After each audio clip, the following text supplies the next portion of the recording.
E aí, gurizada, tranquilo? A gente vai fazer assim um testezinho hoje. Tô me inteirando das tecnologias para poder trazer um pouco de literatura, de arte para sanar as necessidades de todos aqui, do nosso grupo e dos nossos alunos, né? Nesse período aí de recesso sanitário, enfim, né? De isolamento doméstico por questões de saúde e o cuidado com o grupo, com a sociedade, com todos, né? Pequenos dropzinhos de matéria para a gente upar, para a gente subir em links que vão ficar lançando, assim, vão ficar ali ruminando essas pequenas partes do conteúdo que, quando somados, darão uma aula completa, ok? A gente parou na nossa aula presencial em Camões. A gente estava analisando o Renascimento. Falou do Camões lírico.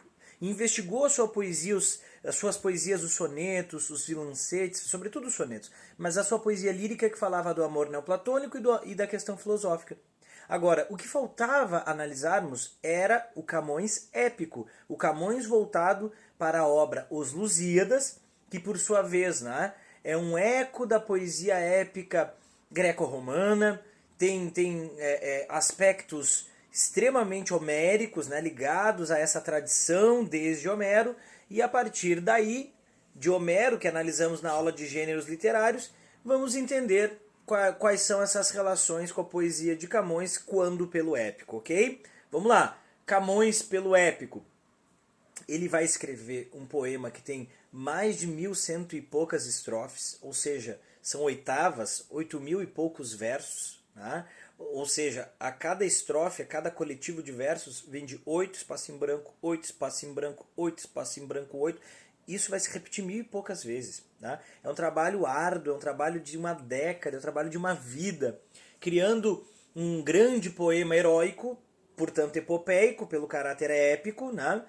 Que tem vultos de Homero e de Virgílio, de Ilíada, de Odisseia e de Eneida, pela influência classicista que ele, Camões, como um renascentista, vai absorver.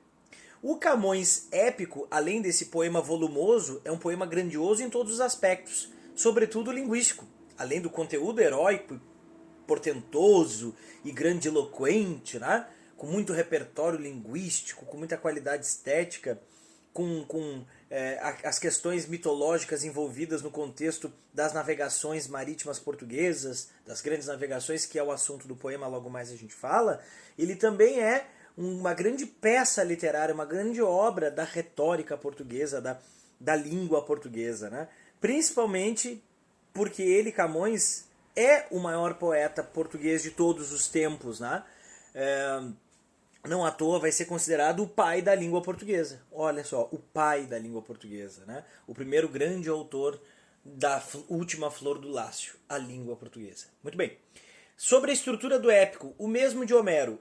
Na estrutura, 5 partes. 3 introdutórias, uma de desenvolvimento e uma de conclusão. As 3 introdutórias: proposição, onde ele apresenta o tema; invocação, onde pede alguma inspiração para entes, para mitologias, para musas, enfim; dedicatória, que é alguém normalmente de viés político; a narrativa, que é o desenvolvimento da história, né? É onde a coisa realmente acontece, usando aquela tática, aquela técnica que a gente falou em aula, chamada in media res, que é quando se antecipa um evento do meio do poema para criar ali uma expectativa no leitor e depois volta em flashback para contar todas as suas minúcias, os seus detalhes. E a última parte lá, o epílogo, que é a conclusão do poema. Ok? 5 grandes partes divididas em 3 setores: introdução, desenvolvimento, conclusão.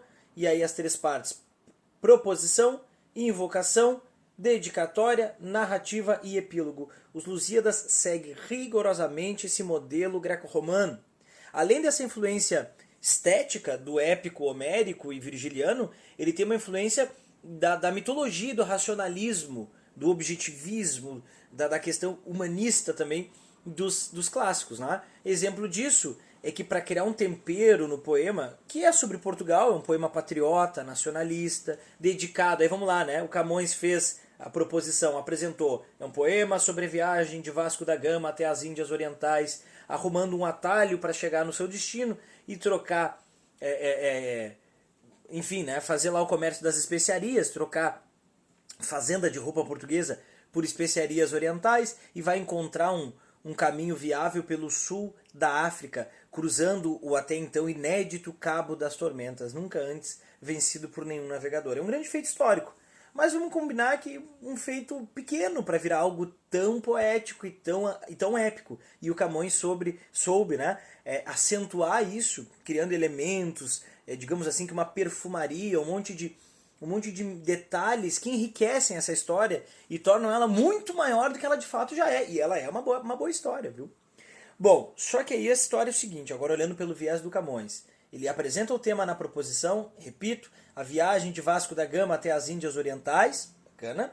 O português que sai como um grande navegador, um descobridor dos mares, um renascentista com a sua esquadra. Ponto.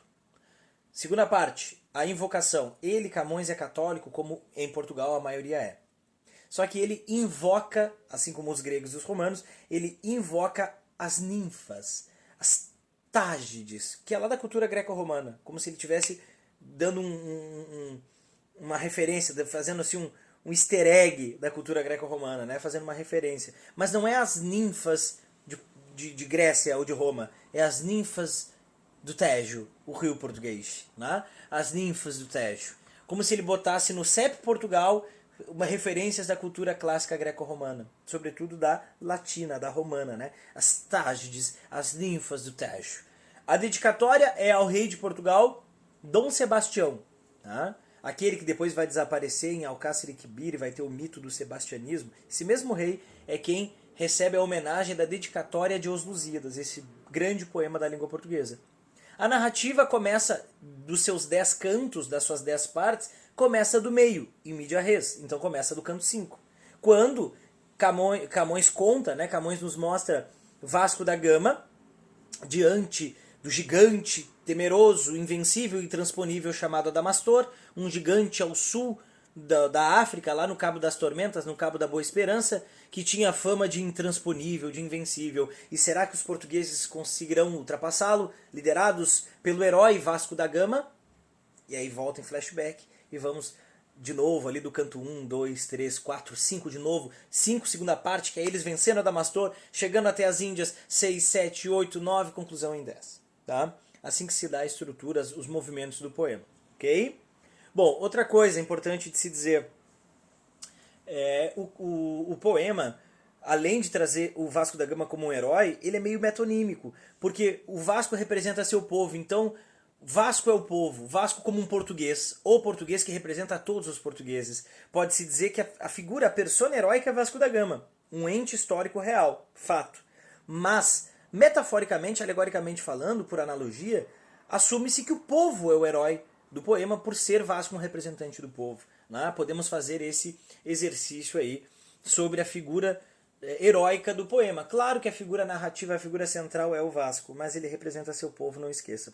Um povo que é católico, um povo que enfrentou os muçulmanos na península para fundar a sua pátria, um povo que é até então assim, muito conservador, muito monarquista, que saiu para as grandes navegações como uma potência da Europa se lançando no mundo, né? E é pioneiro. Vai ser meio que abocanhado nos calcanhares pela Espanha, que rapidamente tenta encostar em Portugal, mas Portugal foi a grande potência da Europa do século XVI. Tá?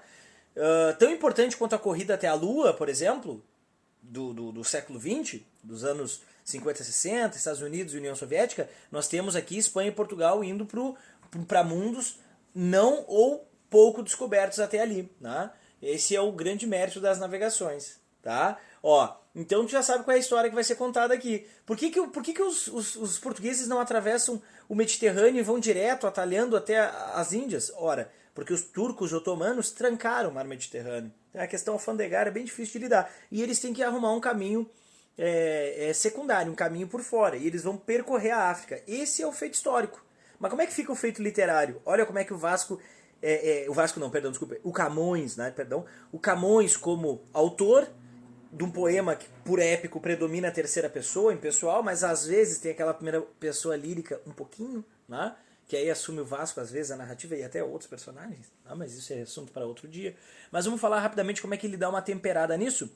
Ele diz que lá, numa reunião, num concílio dos deuses latinos, os deuses deliberam para saber se vão apoiar ou não a empreitada dos portugueses. E tem uma deusa que está a favor, a deusa Vênus. Ela enxerga na grandeza dos portugueses semelhança com o seu povo, os romanos. Não só na língua, que é herdeira, a língua portuguesa é herdeira do latim, mas na bravura, na coragem, no ímpeto.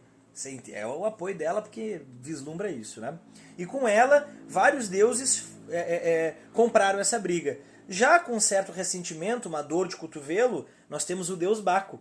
O Baco, por sua vez, tem medo, tem receio de ser esquecido nas Índias, onde ele é considerado um deus fundador, por ser um lugar dos prazeres e do luxo. Ele que é o deus das orgias e do vinho, para os romanos. E tem medo que esse feito português faça aquele povo esquecê-lo. E tenta impedi-los, aos portugueses e a Vasco da Gama, de chegarem no seu destino. Então, por várias vezes no poema, ele vai tentar agregar alguns apoiadores para sabotar a empreitada lusitana. Tá? Então nós temos um duelo de deuses, Vênus e os seus apoiadores a favor dos portugueses, Baco e seus apoiadores, né? Ele aliciando outros deuses e mitos e monstros, também tentando impedir os portugueses de chegarem no seu destino. É assim que se dá a tensão narrativa, ok?